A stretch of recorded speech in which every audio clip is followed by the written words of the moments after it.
They from Syria remind us all that here we have a responsibility to unite for real. It comes just 2 days after that horrific chemical attack by the Assad regime. We begin now in Russia, where authorities are investigating a possible terrorist attack. Amateur videos show the chaos and shock underground as dazed commuters tried to figure out what had happened. Right now, the Swedish Prime Minister says everything in this... The latest in a series of similar ones carried out throughout Europe.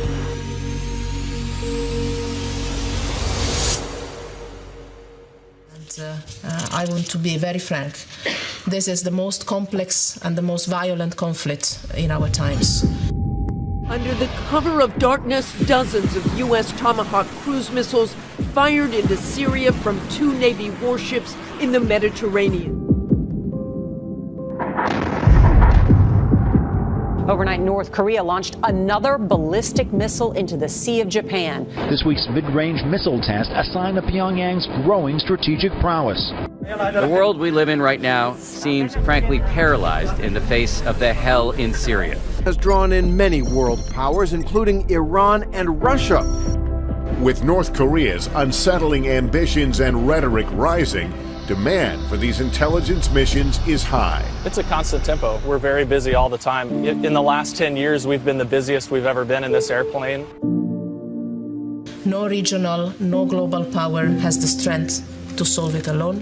We see many that have the attempt to worsen it by the day.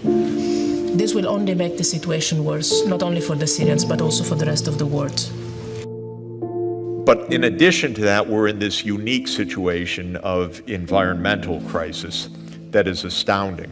We stand at a critical point in our history. Already at the beginning of the year, we are facing the largest humanitarian crisis since the creation of the United Nations. A famine declaration by the World Food Program is very rare, and yet it's happened here. Now, the humanitarian crisis in South Sudan is escalating. A growing famine and ongoing conflicts in African countries are prompting the United Nations to warn that the world is facing the biggest humanitarian crisis since the end of World War II.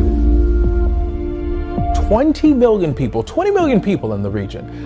9 inches of rain sparked flash flooding in Alexandria, Louisiana, nearly shattering a 70-year record. This heavy hailstorm in Alabama forcing everyone indoors. This is creepy. I have never seen this in the 11 years we've lived here. The big risk is that our generation is the last one that can address absolutely pivotal environmental threats on the planet. And we're the last ones that can do it because we're so close to dangerous thresholds that if we waste another generation, we will no longer be able to avoid a lot of calamities. And so we're the last ones on that threshold. Peru is facing the most serious floods in the last 20 years. The streets of Mocoa, Colombia were consumed by a wall of water late Friday night. Heavy rain triggered the overflow of 3 rivers. The deluge was well out of the norm. Mocoa received the equivalent of 40% of its average monthly rainfall in just one night.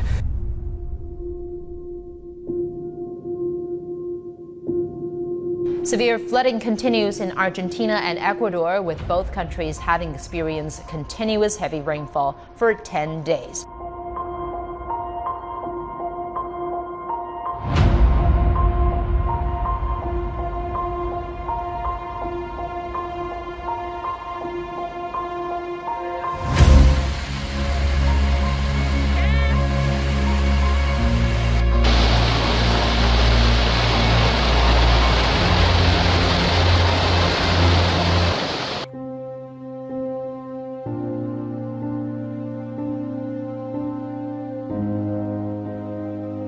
Evacuate the ground. At the Masters Golf Tournament in Augusta, the severe weather caused the cancellation of Wednesday's par 3 contest for the first time ever. And it was just devastating. I had never seen nothing like this before.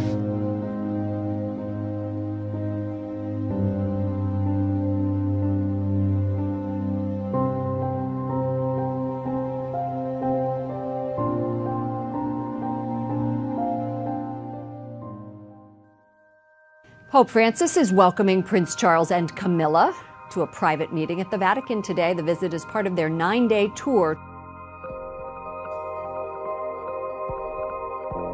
So I think focusing on what they had in common, focusing on peace.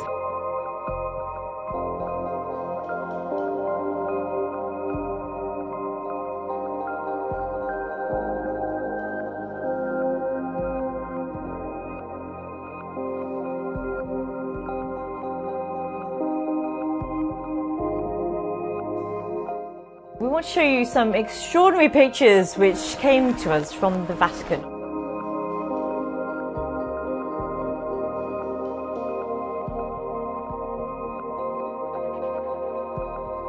And you can see, I'm not making this up. It comes, you might say, right out of the Pope's own mouth.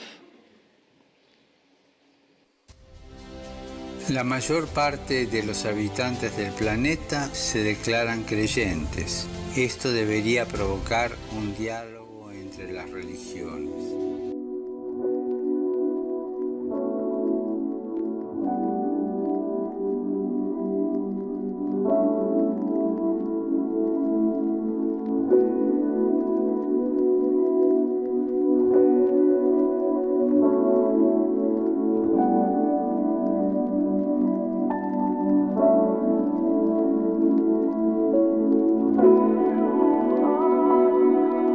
Within hours of Pope Benedict announcing that he was to resign, take a look at this.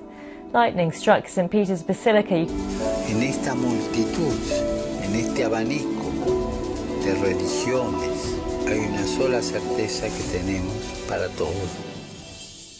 Todos somos hijos de Dios. So when you ask what are we going to do about it, there really is the potential to cooperate. And how do you cooperate in a big, complicated world? Actually, it's interesting. There's no leader right now in the world. You know, there are more or less important people, President Xi Jinping or Donald Trump, of course, important, but they're not leading.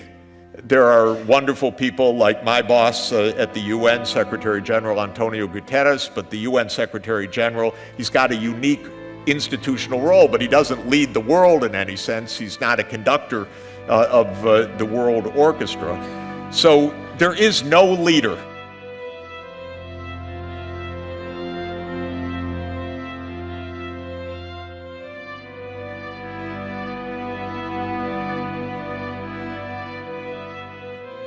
NAU professor receiving death threats after a story about an essay that she assigned her class made national headlines. On a recent paper, she had a point deducted from her score because she used the word, brace yourselves now, mankind to describe humanity. The term deemed sexist by the university's style guide. On the list of words to avoid, the word mankind, asking students to use the more inclusive humankind instead. Her professor, Ann Scott, warned her that this was inappropriate gendered language. Contrary to how the word has been used by almost everybody for centuries, Scott said mankind referred only to men and was therefore sexist.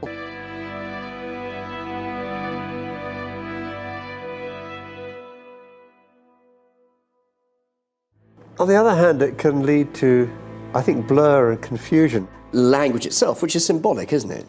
Oh, it is. It's a way in which we turn feelings and ideas into communicable forms. That's fair enough. We don't want to offend anyone. But on the other hand, you can see that you're sort of sucking the juice out of language. Just finally, if I may, a very simple question. Are we, right now, as we go about our daily lives at the start of 2017, witnessing the first days of a new world order?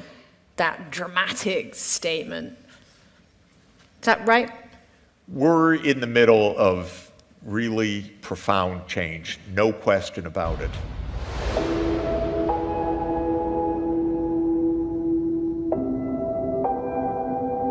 A Chinese engineer was so tired of his mom and friends asking him when he was going to settle down with somebody that he built and married his own robot. Yeah.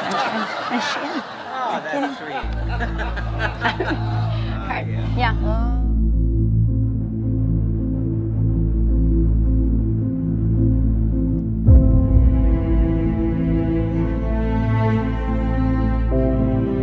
Yes, indeed. So let me ask you, would you let your employer, and our employer is Rogers, but would you let your employer, let's say, implant a microchip in you? Because one office in Sweden is doing just that. So the biggest benefit, I think, is convenience. Now some employees are actually getting microchipped. So, you know, you just go up, you just stand by the thing, and it works. Wave. Yep. It was brilliant.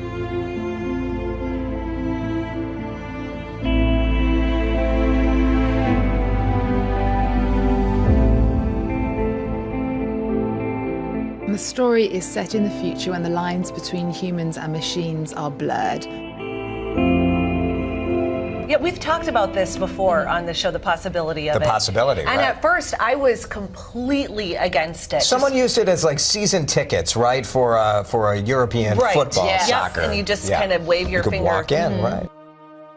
I started thinking about how things have changed in 40 years. When I was in college, nobody would have dreamed that we were all going to be taking photographs with one of these instead of one of these.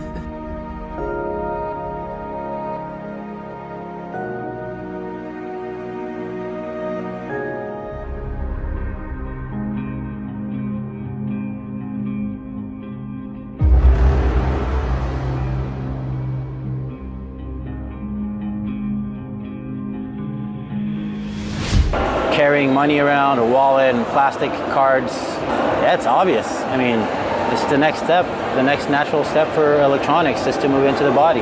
It does raise security and privacy concerns. Of course, the data generated by it lets the company know where you've been and what you've been doing.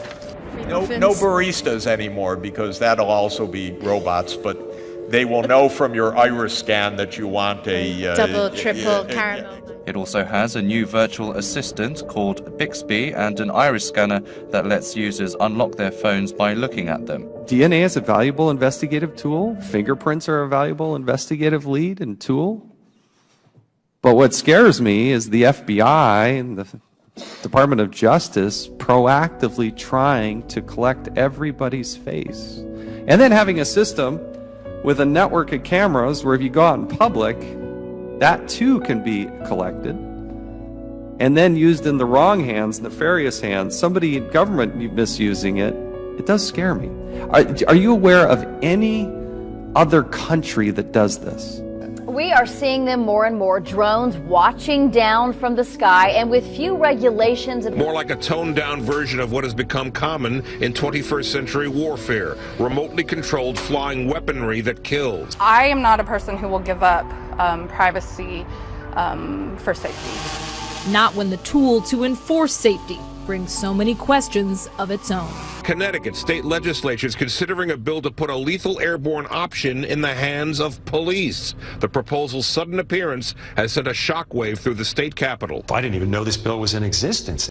The Center for Medical Progress did the American people an incredible service by surreptitiously recording Planned Parenthood selling human body parts to the highest bidder.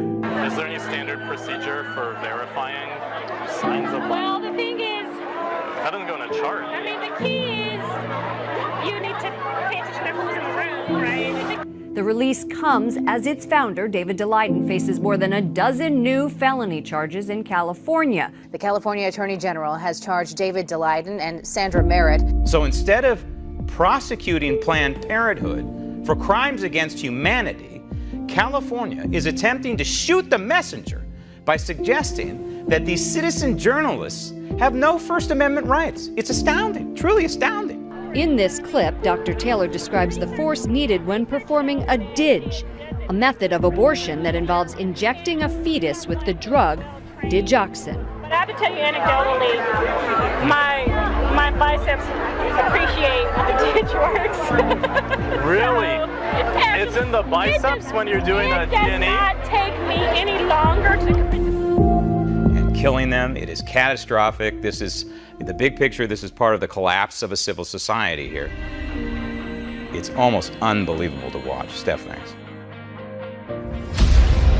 But the initial attraction of this new religious system, Paul tells us, is basically, well, the way he phrases it is peace and safety. Where all Syrians will be able to live in peace and security. Paul would put it this way in 1 Thessalonians 5:3, that the message will be peace and safety.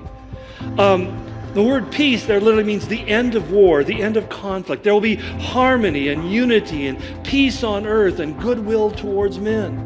This will be the new utopian era. The word safety means there will be certainty, there will be stability, physical and economic security.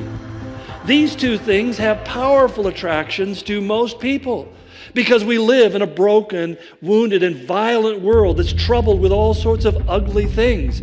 And the idea that one person can come on the scene and by almost a wave of a wand or divine caveat or just simply political muscle can make all of that ugliness go away and bring peace on earth.